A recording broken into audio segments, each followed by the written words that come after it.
பெரிய பின்னடைவு ஏற்படக்கூடிய வாய்ப்புகள் நிச்சயமாக இல்லை. அது தவிர உங்களுடைய ராசிக்கு 2ஆம் இடத்தை சனி பகவான் பார்க்கறதுனால பேச்சில் ரொம்ப கவனமாக இருக்கும். பணவரவிற்கு பஞ்சம் இருக்காது. ஆனால் பேச்சின் மூலியமாக உங்களுடைய குடும்பத்தின் அமைதி கிடக்கூடிய வாய்ப்புகள் நிச்சயமாக இருக்கும். குடும்பத்தில் சலசலப்பு இருக்கக்கூடிய வாய்ப்பு, குழந்தைகள் மூலியமாக சிறு சிறு தொல்லைகள் வரக்கூடிய வாய்ப்புகள் உண்டு. உங்களுடைய ராசிக்கு 10ஆம் இடத்தை சனி பகவான் பார்க்கறதுனால உங்களுடைய ஜீவன ஸ்தானம் பிரச்சனையில் வரும். அதாவது செய்யக்கூடிய தொழிலில் சிறிது நஷ்டம் வரக்கூடிய வாய்ப்பு. அது தவிர நிறைய வேலை வலு அதிகமாக இருக்கும். செய்யக்கூடிய ஆட்கள் வரமாட்டேன்னு அவங்க ஸ்ட்ரைக் பண்ணுவாங்க. செய்யக்கூடிய ஆட்கள் மூலியமாக பிரச்சனைகள் வரக்கூடிய வாய்ப்புகள் இந்த காலகட்டத்தில் நிச்சயமாக இருக்கும். அது தவிர உங்களுடைய குழந்தைகள் மூலியமாக பிரச்சனை வரும். பதவி அந்தஸ்து மூலியமாக பிரச்சனை வரும்.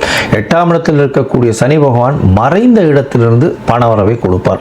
மருத்துவம் சார்ந்த, எண்ணெய் சார்ந்த, அது தவிர தாறு, ஸ்டீலு, அயன், அது தவிர தாவரங்கள், இந்த மாதிரியான வியாபாரம் செய்பவர்களுக்கு நல்ல ஒரு ஏற்றம் இருக்கும். தாவரங்கள்னா இந்த காய்கறிகள், அந்த மாதிரியான விஷயங்கள், பனிக்கட்டிகள், இது பால் பனிக்கட்டி செய்யப்பட்ட பால், குளிரூட்டப்பட்ட பால், இதெல்லாம் விற்கிறவங்களுக்கு திடீர் பண வரவு வரும். தூக்கம் நிச்சயமாக கெடும். பேச்சில் ரொம்ப ஜாகிரதையாக இருக்கிறது நல்லது. இந்த காலகட்டத்தில் நீங்கள் யந்திர சனீஸ்வரர் அப்படின்னு திருவண்ணாமலை பக்கத்தில் இருக்கார். யந்திர சனீஸ்வரர்னு திருவண்ணாமலை பக்கத்தில் ஏரி காத்த ஊரில் இருக்கார். அங்கே போய் பாருங்க. அவருக்கு இலந்த பழம், அங்கே வெளியில் வர்றவங்களுக்கு இலந்த பழம் தானம் கொடுங்க. ஏன்னா சனி பகவானுக்கு உண்டான பழமாக சொல்லக்கூடியது இலந்த பழம்.